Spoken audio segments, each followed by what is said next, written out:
Hello, my name is Wyatt. I'm a computer science major with a focus in computational theory. I had a hard time trying to find a project to show off the skills that I've learned here at Davenport, and I finally settled on an interpreter for my language named Cozy.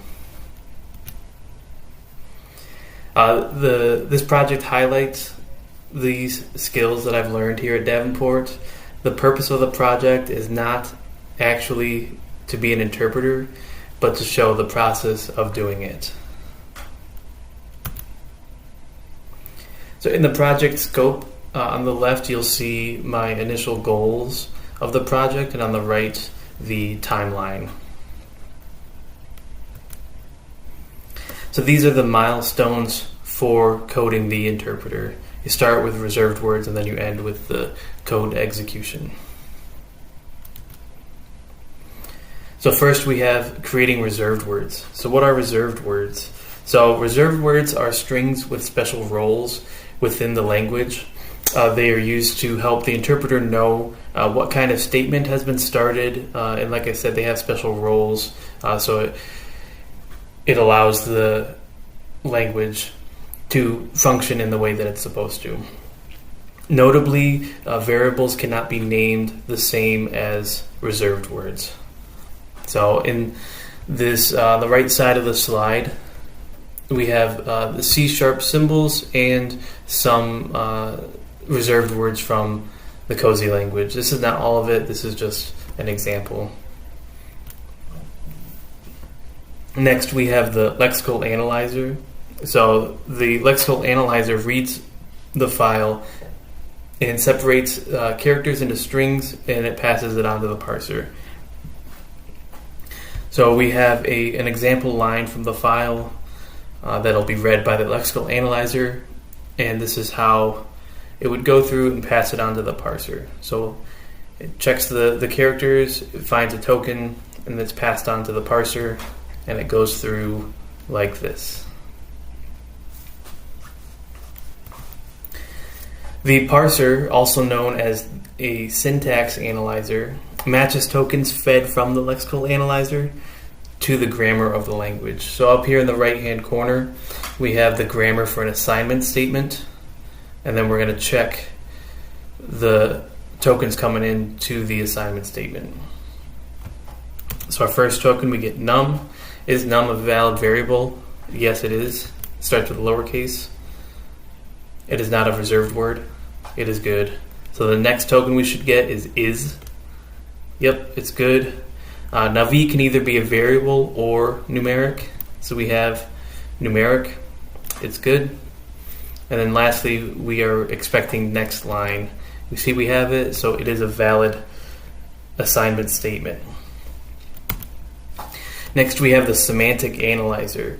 The job of the semantic analyzer is to make sure statements make sense within the context of the code. So I've got some examples here.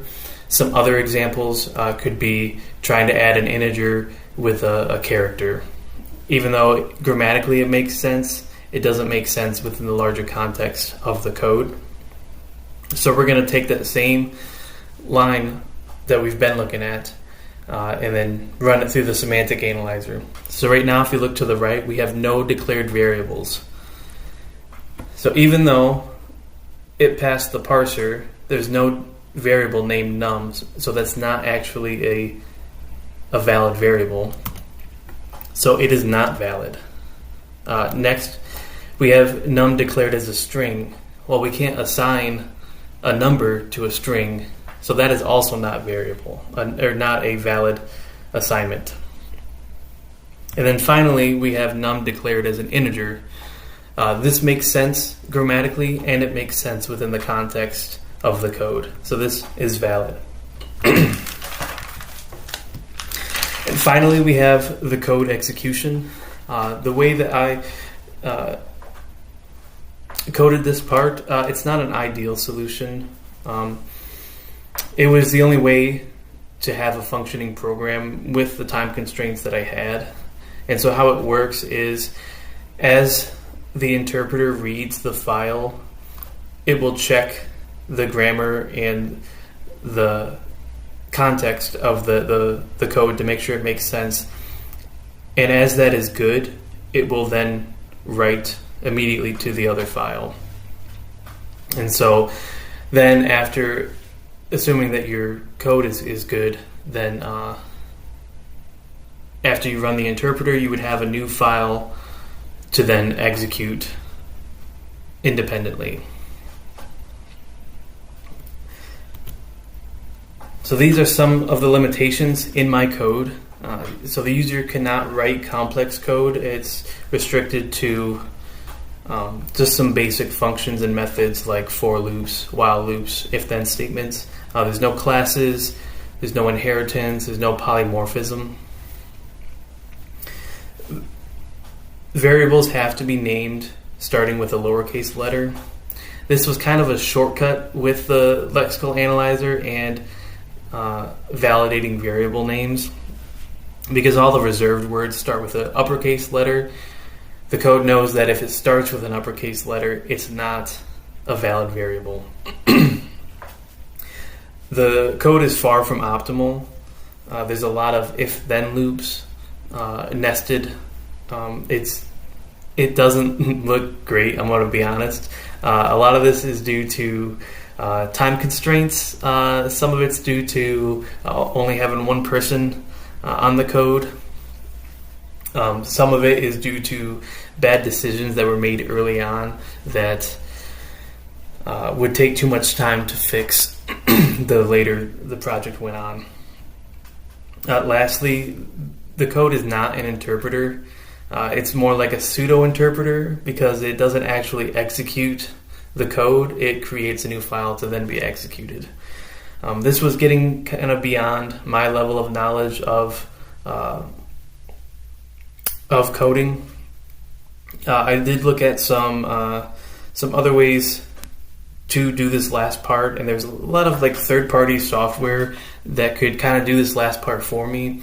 But then, I might as well just end my project there because then all the code afterwards would not be my own. And so I still wanted to have a functioning program, and so I created this alternate solution so that way I still have a functioning program and it's all my code. So I'm probably not going to be continuing this project. Like I said in the beginning, this was used to highlight skills that I've learned here. That being said, I think it could be fun to go back and clean up the code and optimize it.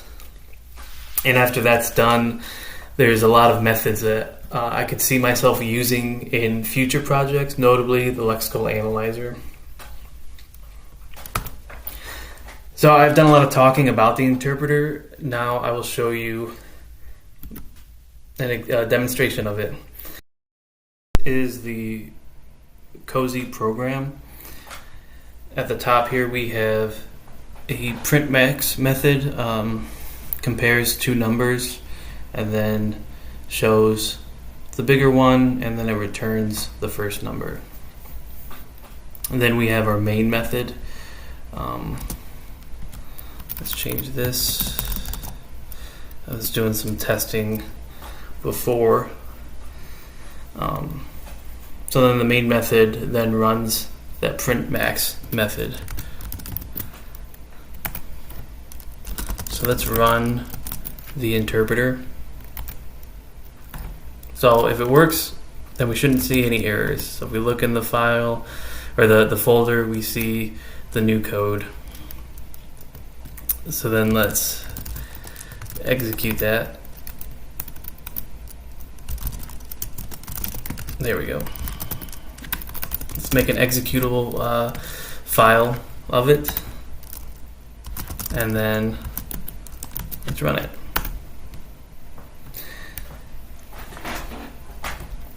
So we see it looks like it works how it's supposed to. So the first number is bigger, it's 2, it's going to show 2. In the second time running through, it looks like they're both the same because it's showing B, which is 2, and then it's outputting 2, which we know is the first number. So everything looks like it's running correctly. Now if we look at the program again, and we were to, let's say, make an error, let's say so x is declared as a number. So let's change this to a string. And then now, let's remove the code that was made, and then now let's run the interpreter. Right. So in line 20, so let's look at line 20. It says invalid assignment, missing variable, valid variable, number, or operator. So look at line 20. It's right here. This is what it's talking about. We're missing a valid variable, number, or operator, invalid assignment. So let's change this back to 2, just 2. Let's change this to what we saw in the beginning. Let's change that to word, which is a string. Now let's try to run it. So now we get line 21, valid or variable is not a number. So let's look at line 21 right here. So it's talking about this I. It's trying to assign 1 to a string, which, as we saw in the presentation, that this is not valid. So let's exit out here. Let's look at the interpreter. I already talked about it's not optimal. There's a lot of issues. I had misspoke. I meant nested if-then statements, not loops. So if we go all the way to the top, we'll see the lexical analyzer, which is just up here, right here. We got a bunch of constants. So this is a lexical analyzer. You can see that it reads the file character by character, and then it adds to the token string each character as long as it's still a token, and then it returns the token. So next we have a bunch of methods that like checks variables. For the semantic analyzer, especially this variable list checks to see if the variable has already been declared, if it's the right type. So we have a bunch of those methods right here. And then now we're starting to get into parser methods. So like our expression, these comments up here is the grammar of the code. So this is would be the expression, and so that's helpful when trying to do the logic of the method. It's also useful if somebody were to go in to see what the method is supposed to do. Not all the methods start at like the X right here. Some of them, like this one, starts for the assignment starts at V, and that has to do with the parser method. So it hands off at different parts depending on the structure of the statements. So if we go down past all these methods, we should go down to the parser, the actual parser method. Right, so here's our parser, which calls all those methods up there. So we can see that the entire declaration statement is just within the parser because of the similarities it has with other statements, and so it just ends. There's no need to pass it off because it just ends within the parser. So depending on the token, so like if we go down here, we have, all right, the token is show. So now it's going to go through the statement, and then if it's valid, it's going to return 6. And these numbers are important because some of the methods above use those numbers to validate their statements. So like if in a for loop, it needs a condition, and so it just uses the condition is, I think, at the bottom. It just uses the condition number rather than running the whole parser again. And this is because if you were to run the whole parser again, you might skip some lines of code. And the most important one is this 12 here, because that's the main method. So we need each program to have one value of 12. And so we'll see that in the actual main method of the interpreter. So we go down here. Right, so the output is 12, then the main equals true, and then it's a valid, it would show your code is valid because main would be true. These were commented out. This was for testing. There's a lot of comments in that were there for testing, especially when looking at which tokens the parser was seeing. And as you can see here, this is kind of how I did my code execution, stuff like this, right? So at the very beginning, I'm writing to the file using system, and then new line, class code, new line. I did want to add some indents within the new code that is written. I didn't have time to do that. Thankfully, it still works. It just doesn't look great. So if we exit out of here, we actually look at the code that's written. There's no indentation. Thankfully it still works, but this is kind of this was with the error. So if we look at if we change this back to how it's supposed to look like, and then we look at an actual working file. Of note, in that code, you notice that it stopped when it found an error. So it was writing up until that point. So another way to troubleshoot would be to look at how or what's been written already. So now let's run the interpreter again. And now let's look at the code that it wrote. So now it finished. So there's no indentation and there's some extra lines. That's all right because it still works. So this is what the actual file looks like that it writes.